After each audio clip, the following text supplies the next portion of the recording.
સુરતમાં વેસુ વિસ્તારમાં આવેલી કરોડોની જમીનના સોદામાં મોટી છેતરપિંડીનો મામલો સામે આવ્યો છે। જમીન ખરીદવા માટે 1.25 કરોડ રૂપિયા ચૂકવ્યા હોવા છતાં જમીન અન્ય વ્યક્તિને વેચી મારવામાં આવતા ઇકોસેલે જમીન દલાલની ધરપકડ કરી છે। સુરતના વેસુ વિસ્તારમાં આવેલી જમીનના સોદામાં 1.25 કરોડ રૂપિયાની છેતરપિંડીનો મામલો પ્રકાશમાં આવ્યો છે। ફરિયાદી સંજય ભાવવાલાએ જમીન ખરીદવા માટે પટેલ પરિવારને અંદાજે 1 કરોડ 26 લાખ રૂપિયા ચૂકવ્યા હતા। જોકે રૂપિયા લીધા બાદ પણ આરોપીએ ફરિયાદીને અંધારામાં રાખી જમીનનો સાતાખાટ બનાવી અન્ય વ્યક્તિને વહેંચી મારી હતી।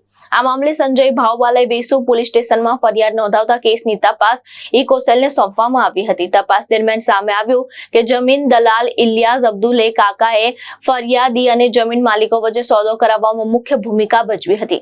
આરોપીએ જમીનના મૂળ માલિક જમીન વેચવા માંગતા હોવાની વાત કરી ફરિયાદીનો સંપર્ક અન્ય આરોપી સાથે કરાવ્યો હતો। ત્યારબાદ કરોડો રૂપિયાનો વ્યવહાર થયા છતાં જમીન અન્યને વેચી મારવામાં આવી હતી। ઇકોસેલે આ કેસમાં જમીન દલાલ ઇલિયાસ અબ્દુલે કાકાની ધરપકડ કરી છે અને જ્યારે અન્ય ફરાર આરોપીની શોધખોળ હાથ ધરવામાં આવી છે। સમગ્ર છેતરપિંડી કેસમાં અનેક આરોપી સામે ગુનો નોંધાઈ વધુ તપાસ ચાલી રહી છે।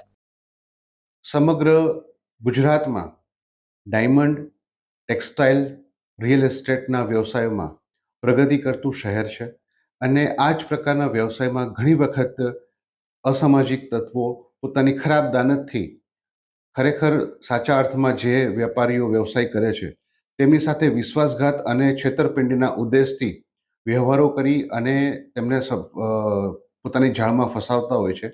આવા જ એક કિસ્સામાં ફરિયાદી શ્રી સંજય ભાવવાલાએ પોતે જમીન ખરીદી અને એ જમીન ખરીદી પેટે 1 કરોડ 26 લાખ રૂપિયા આરોપીઓને આપી દીધા હતા અને આ પૈસા આપ્યા બાદ પણ આરોપીઓએ આ જમીન અન્ય લોકોના નામે સાટાખત કરી અને વેચાણ કરી દીધેલી હતી।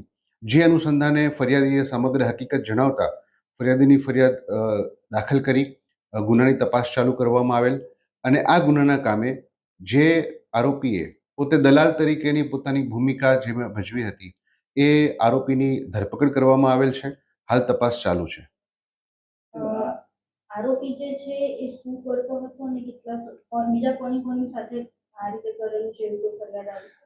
આરોપી પોતે આ જે સમગ્ર વ્યવહાર થયો એ વ્યવહારમાં એની દલાલ તરીકેની ભૂમિકા હતી અને ફરિયાદીને પોતે આ જમીન મૂળ માલિકો પોતે વેચવા માગે છે એ રીતના તેને જાણ કરી અને સોદો કરાવેલો હતો। આરોપી વિરુદ્ધમાં કોઈ ઇતિહાસ ગુનો હાલ સુધી જણાયેલ નથી, તપાસ ચાલુ છે। ભાવેશ ઉપાધ્યાય, દ્રષ્ટિકોણ ન્યૂઝ, સુરત।